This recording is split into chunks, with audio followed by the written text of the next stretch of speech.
Surya sir அவருடைய diary Jyothika மேம்க்கு கிடைக்கும். அவர் அதுல தன்னுடைய பழைய காதலியை பத்தி எழுதியிருப்பாரு. பழைய காதலியை பத்தி எழுதிட்டு ஒரே ஒரு நாள் அவரோடு நான் வாழ்ந்து விட்டால் என்னுடைய ஆயுள் நிறைவேறும் ஒரு வார்த்தை போட்டிருப்பாரு. இப்ப ஜோதிகா மேம் நினைப்பாங்க, எனக்கு பிடித்த கணவன் அவனுடைய ஆசையாக ஒரு வார்த்தையை கொடுத்துட்டா அந்த ஒரு நாளை நான் ஏன் கொடுக்க கூடாதுன்னு ஒரு மனைவி நினைப்பாங்க. அந்த ஒரு நாளை நான் ஏன் கொடுக்க கூடாது, அது அவங்களுடைய மெச்சூரிட்டி லெவல், இந்த காதலினுடைய மெச்சூரிட்டி லெவல். இப்ப ரெண்டாவது வந்த ஐஸ்வர்யான்ற கேரக்டர்ல பூமிகா வருவாங்க.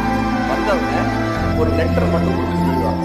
லெட்டரை கொடுத்து சொல்லுவாங்க. அந்த லெட்டர்ல என்ன எழுதிருக்குன்னா, நமக்கு பிடித்த பொருள் நம்மை விட இன்னொருவர் கையில் பாதுகாப்பாக இருக்கிறது என்றால் அதை விட வேறு என்ன மகிழ்ச்சி இருக்கிறதுன்னு.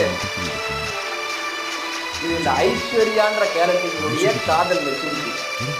சூர்யா சார் என்ன பண்ணாங்க, அவன் வந்ததுக்கு அப்புறம் அவர் சொன்ன வார்த்தை தன்னுடைய மனைவியின் பெயரான உந்தவை உந்தவை உந்தவைன்ற பேரை மட்டும்தாங்க சொன்னார். வேற எதுவுமே இருக்குல்ல.